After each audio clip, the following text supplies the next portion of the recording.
আলাইকুম, Sabina cooking house and blog থেকে স্বাগতম। আশা করি আল্লাহর রহমতে সকলে ভালো আছে। আজকে আমি নদীর ট্যাংরা মাছ ভুনা করবো। চলুন সবাই দেখে নিই কীভাবে এই মজাদার রেসিপিটি আমি তৈরি করি। অবশ্যই সকলে আমার পাশে থাকবেন আর ভিডিওটা না টেনে পুরো ভিডিওটা আপনারা দেখবেন।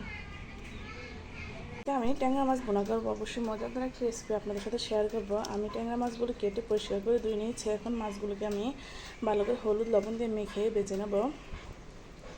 বিসমিল্লাহির রহমানির রহিম। প্রথমে হলুদ দিয়ে দিলাম, লবণ দিয়ে দিলাম। এবার আমি হাতের সাহায্যে ভালো করে মাখিয়ে নেব।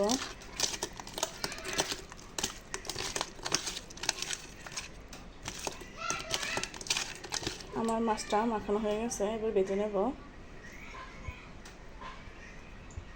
ঠিক আমি কড়াইতে তেল বসিয়ে দিয়েছি, প্রায় বলক আসার জন্য অপেক্ষা করছি। তেল গরম হচ্ছে, গাছ থেকে মাছগুলো দিয়ে দেবো। সবগুলো মাছ বাড়িতে দিয়ে দিচ্ছি, মাছগুলো অনেকটা ফুটে আমি তার জন্য দিয়ে দাঁড়িয়ে দিচ্ছি। মাছগুলো ভেজে নিলাম, এবার আমি তরকারিটা বসিয়ে দেবো। মাছ ভাজার পর অবশিষ্ট তেল আসছিল, ওই তেলের মধ্যে আমি পেঁয়াজ দিয়ে দেবো।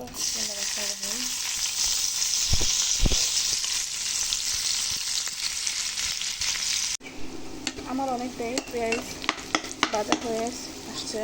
এবার আমি দিয়ে দেবো মশলা, লবণ, হলুদ,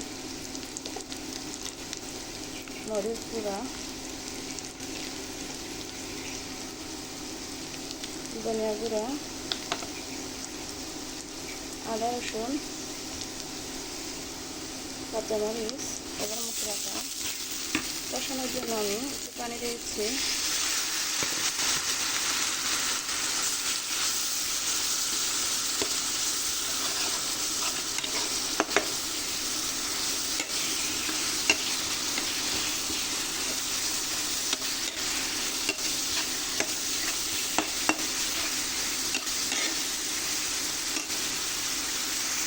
দিয়ে দিচ্ছি একটা টমেটো।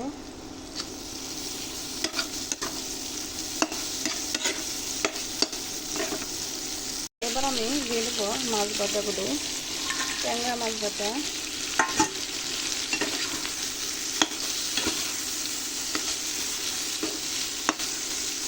এখন আমি জল দিয়ে দেবো।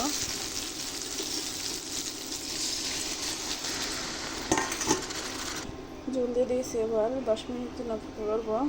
অনেকটাই তরকারির জল কমে আসছে। এবার আমি দিয়ে দিচ্ছি জিরার গুঁড়ো, ভালো করে মিশিয়ে নেব।